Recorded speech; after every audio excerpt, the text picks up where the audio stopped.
விஜய் ஒரு பக்கம் தன்னுடைய இறுதி திரைப்படமான ஜனநாயகன் திரைப்படத்தில் நடித்து முடித்திருக்கின்றார். அந்த திரைப்படம் திரைக்கு வருவதிலேயே ஏராளமான சிக்கல்கள் இருக்கின்றன. படத்தினுடைய தயாரிப்பு நிறுவனம் எடுத்திருந்த ஒரு சில முடிவுகள் அந்த படம் திட்டமிட்டபடி வெளியாவதற்கு தடையை ஏற்படுத்தியிருந்தது. அதன் பிறகு தயாரிப்பு நிறுவனம் இப்பொழுது ஒரு சில சமரசங்களை செய்து கொண்டு நீதிமன்றத்திலிருந்து வழக்கை திரும்ப பெற்றுக் கொண்டிருக்கின்றார்கள். எனவே ஜனநாயகன் திரைப்படம் எப்பொழுது வேண்டுமானாலும் திரைக்கு வரலாம் என்று எதிர்பார்க்கப்படுகின்றது.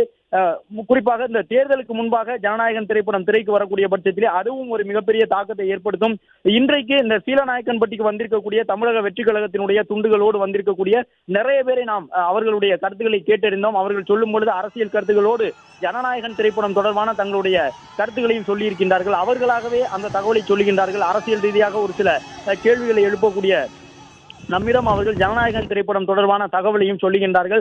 பொங்கலுக்கு வந்திருந்தால் அதை ஒரு சராசரி திரைப்படமாக நாங்கள் கடந்து சென்றிருப்போம். ஆனால் அந்த திரைப்படம் பொங்கலுக்கு வராமல் முடங்கி போயிருக்கின்றது. எனவே அது ஒரு முக்கியமான திரைப்படமாக எங்களால் கொண்டாடப்படும். தேர்தலுக்கு முன்பாக அந்த திரைப்படம் வரக்கூடிய பட்சத்திலே அதை பெரிய அளவில் நாங்கள் கொண்டாடுவதற்கு தயாராக இருக்கின்றோம் என்று பெண்கள் உள்ளிட்ட தமிழக வெற்றி கழகத்தினுடைய தொண்டர்கள் சொல்லியிருக்கின்றார்கள். 2011ஆம் ஆண்டு முதலே கிட்டத்தட்ட ஒரு திரைப்படத்திற்கு டைம் டு லீட் என்று பெயர் சூட்டிய காலம் தொடங்கி விஜய் அரசியல் ரீதியாக ஒரு நடிகராக பல அழுத்தங்களை சந்தித்து வந்தார். தன்னுடைய திரைப்படங்கள் வெளியீட்டுக்கு வருவதற்கு முன்பே சிக்கலை சந்திக்கக்கூடிய ஒரு முதன்மையான நடிகராக விஜய் இருந்து வந்தார். ஒவ்வொரு முறையும் விஜயனுடைய திரைப்படம் திரையரங்கிற்கு வருவதற்கு முன்பாகவே பல்வேறு வாதங்கள் எழும். இந்த நிலையில்தான் ஜனநாயகன் திரைப்படம் தன்னுடைய அரசியல் வாழ்க்கை தொடங்கி இருக்கக்கூடிய நிலையில் இறுதி திரைப்படமாக இருக்கும் என்ற ஒரு தகவலை விஜய் சொல்லியிருந்தார். அந்த இறுதி திரைப்படமாக விஜயால் அறிவிக்கப்பட்ட ஜனநாயகன் திரைப்படமும் பல்வேறு சவால்களை எதிர்கொண்டிருக்கின்றது, சட்ட ரீதியிலான சிக்கலை எதிர்கொண்டிருக்கின்றது. எனவே விஜய் ஒரு பக்கம் திரைத்துறையில் தன்னுடைய இறுதி திரைப்படமாக சொல்லிய திரைப்படத்தை நடித்து முடித்திருக்கின்றார். அந்த திரைப்படம் இன்னும் திரைக்கு வரவில்லை. அதே நேரம் தேர்தல் நெருங்கி வந்து விட்டது. தமிழ்நாடு முழுவதும் சென்று வாக்குகளை பெற வேண்டும். வரக்கூடிய வழியிலே விஜய்க்கு கடந்த காலங்களில் எல்லாம் கடந்த 3 மாதங்களுக்கு முன்பாக விஜய் பயணம் செய்யும் பொழுது எப்படி வழிதோறும் அவருக்கென்று தொண்டர்கள் காத்திருந்த வரவேற்பினை வழங்குவார்களோ அதே ஒரு நடைமுறை மீண்டும் இன்று சேலத்தில் திரும்பி இருக்கின்றது என்று சொல்லும் விதமாகத்தான் இருக்கின்றது. கடந்த காலங்களில் திருச்சி சென்ற பொழுதும், பெரம்பலூர், அரியலூர் உள்ளிட்ட நகரங்களுக்கு சென்ற பொழுது, திருவாரூர், நாகப்பட்டினம் உள்ளிட்ட நகரங்களுக்கு விஜய் சென்ற பொழுது எப்படி இருந்ததோ அதே போன்று இன்றும் மக்கள் வரக்கூடிய வழியெங்கும் விஜயை வரவேற்பதற்காக காத்திருக்கின்றார்கள். மலர் தூவி விஜய்க்கான வரவேற்பு வழங்கப்பட்டுக் கொண்டிருக்கின்றது. இது இன்னும் தேர்தல் நெருங்கி இருக்கக்கூடிய சூழ்நிலையில் முக்கியமான அரசியல் தலைவர்கள் தமிழ்நாடு முழுவதும் அடுத்தடுத்து பயணம் செய்யக்கூடும். ஏற்கனவே விஜய் தொடங்கி வைத்த சில நடைமுறைகள் அரசியல் களத்திலே அது தாக்கத்தை ஏற்படுத்தி கொண்டிருக்கின்றது. விஜய் ரேம்ப் வாக் நடந்த பொழுது அதை விமர்சித்தார்கள். இப்பொழுது முக்கிய தலைவர்கள் தாங்கள் பங்கேற்கக்கூடிய நிகழ்ச்சியில் கூட தமிழகத்தில் இருக்கக்கூடிய முக்கிய அரசியல் தலைவர்கள் எல்லாம் மேடையில் நடப்பது வாடிக்கையாக இருக்கின்றது. விஜய் விக்கிரவாண்டியிலும் மதுரையிலும் நடந்து சென்ற பொழுது விஜயை நோக்கி நிறைய கட்சி துண்டுகள் வீசப்பட்டன. அதை பிடித்துக் கொண்டு விஜய் தன்னுடைய கழுத்தில் அணிந்து நடந்தார். அதுவும் கூட அப்பொழுது ஒரு சிலரால் விமர்சிக்கப்பட்டது. ஆனால் இப்பொழுது தமிழக அரசியல் களத்திலே முக்கிய அரசியல் தலைவர்களும் அவர்கள் நடந்து செல்கின்றார்கள். 1-2 துண்டுகள் வந்து விழுகின்றன. அவர்கள் அதை அணிந்து கொள்ளக்கூடிய வகையிலாக தமிழக அரசியல் களத்திலே விஜயினுடைய வரவுக்கு பிறகு நிறைய மாற்றங்கள் ஏற்பட்டிருக்கின்றன.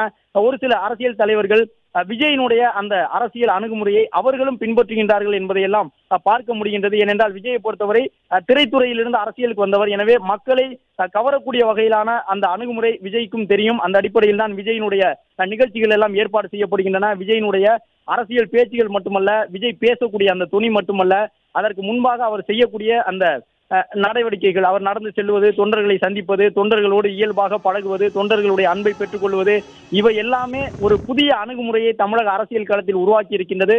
ஒரு பக்கம் விஜயை எதற்காக விமர்சிக்கின்றார்களோ அதே மறுபக்கம் விஜய் செய்யக்கூடிய அந்த செயலை அவர்களும் செய்கின்றார்கள் என்ற அளவில் முக்கியமான அரசியல் தலைவர்களும் அதை பின்பற்றக்கூடிய ஒரு சூழலை விஜய் ஏற்படுத்தி இருக்கின்றார் என்பதை அரசியல் களத்தில் பார்க்க முடிகின்றது. எனவே விஜய் இப்பொழுது செல்லக்கூடிய வழியிலே எப்படி அவருடைய தொண்டர்கள், ஆதரவாளர்கள், திரைத்துறை ரசிகர்கள் திரண்டு நின்று விஜய்க்கு வரவேற்பு வழங்குகின்றார்களோ இதே போன்ற அணுகுமுறையை இனி வரக்கூடிய ஒரு 40-50 நாட்களில் பல்வேறு அரசியல் தலைவர்கள் செல்லக்கூடிய வழிகளிலும் பார்க்க முடியும் என்று எதிர்பார்க்கப்படுகின்றது. வழக்கமாக அரசியல் கட்சியினுடைய தலைவர்கள் முக்கிய நகரங்களுக்கு தேர்தல் பரப்புரைக்காக செல்லும் பொழுது அந்த கூட்டம் நடைபெறக்கூடிய இடத்தில் தான் தொண்டர்கள் நிற்பார்கள். ஆனால் விஜய் அரசியல் என்பது அவ்வாறு இல்லாமல் கூட்டம் நடைபெறக்கூடிய பகுதியில் மட்டும் என்று இல்லாமல் விஜய் செல்லக்கூடிய வழி எங்கும் தொண்டர்கள் நின்று வரவேற்பு கொடுக்கின்றார்கள். ஏற்கனவே நாம் குறிப்பிட்ட விஜயினுடைய அந்த மேடை நடை, மேடையிலே வரக்கூடிய விஜய்க்கு தொண்டர்கள் வழங்கக்கூடிய வரவேற்பை அவர் ஏற்றுக்கொள்வது என்பதெல்லாம் இப்பொழுது அரசியல் களத்தில் பலரால் பின்பற்றப்படுவதை போன்று இதே போன்ற அணுகுமுறையும் இனி வரக்கூடிய நாட்களில் முக்கியமான அரசியல் கட்சி தலைவர்களால் பின்பற்றப்படக்கூடும். அவர்கள் செல்லக்கூடிய வழிகளிலும் இதே போன்று தொண்டர்களை வரவழைத்து அவர்களுடைய வரவேற்பினை பெற்றுக் கொள்ளக்கூடும். ஆனால் விஜய்க்கு இருக்கக்கூடிய ஒரு வாய்ப்பு, எந்த வகையிலும் அவர் விக்கிரவாண்டி என்கின்ற ஒரு ஊரில் முதல் மாநாடு நடத்தியது தொடங்கி இன்றளவும் விஜயினுடைய கூட்டங்களுக்காக வேன்கள் மூலமோ தனியார் வாகனங்கள் மூலமோ தொண்டர்கள் அழைத்து வரப்பட்டது கிடையாது. விஜயினுடைய கூட்டத்தை பொறுத்தவரை, அரசியல் கூட்டங்களை பொறுத்தவரை வர வேண்டாம் என்றுதான் தொண்டர்களுக்கு அவர்கள் கட்டளை போடுகின்றார்களே தவிர, திரண்டு வாருங்கள் என்ற அழைப்பினை ஒருபோதும் தமிழக வெற்றி கழகத்தினுடைய தலைமை தொண்டர்களை நோக்கி வழங்கியது கிடையாது. ஏனென்றால் திரண்டு வாருங்கள் என்று சொல்லாமலேயே நிறைய பேர் விஜயினுடைய கூட்டத்திற்கு வருகின்றார்கள். அதை சமாளிப்பதே தமிழக வெற்றி கழகத்தினுடைய நிர்வாகிகளுக்கு, தலைவர்களுக்கு ஒரு மிகப்பெரிய சவாலாக இருக்கக்கூடிய நிலையில் நான் தனியார் வாகனங்கள் மூலமாக தொண்டர்களை அழைத்து வருவது கிடையாது. ஊருக்கு ஊர் தொண்டர்களை வாசலில் வந்து நின்று வரவேறுங்கள் என்று சொன்னது கிடையாது.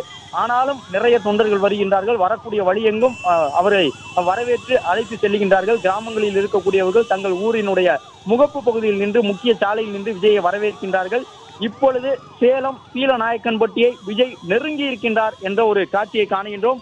விஜய் வாகனம் வருகின்றது, அவருக்கு பின்பாக பாதுகாப்பு வாகனங்கள் வருகின்றன. அதை நோக்கி அதை சூழ்ந்து ஏராளமான இருசக்கர வாகனங்கள் வந்து கொண்டிருக்கின்றன. இன்னும் சற்று நேரத்திலே கூட்டம் நடைபெறக்கூடிய சீலநாயக்கன்பட்டியை வந்தடைகின்றார் தமிழக வெற்றி கழக தலைவர் விஜய்.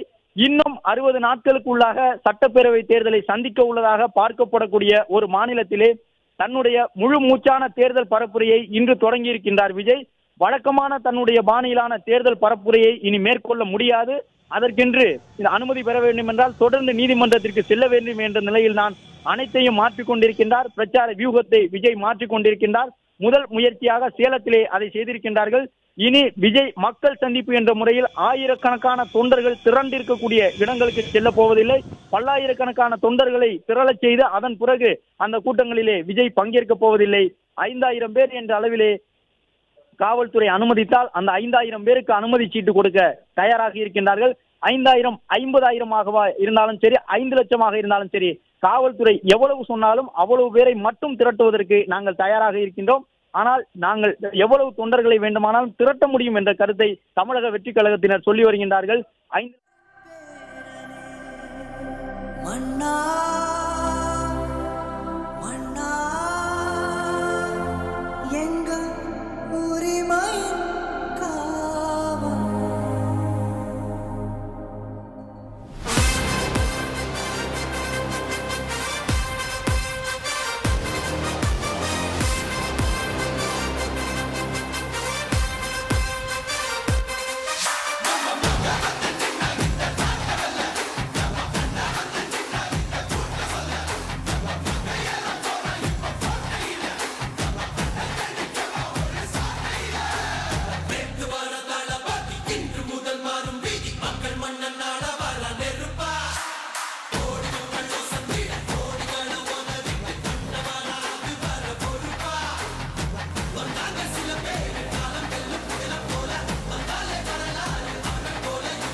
விஜய் உயிரன வரனா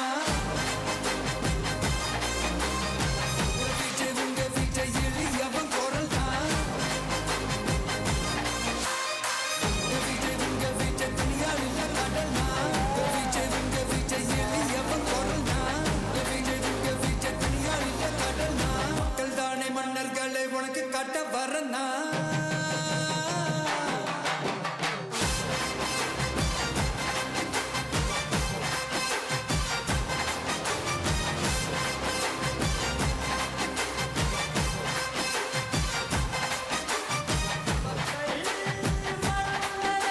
பிளே ஸ்டோர் மற்றும் ஆப் ஸ்டோரில் இருந்து பாலிமர் செயலியை QR கோடு மூலம் பதிவிறக்கம் செய்யுங்கள்.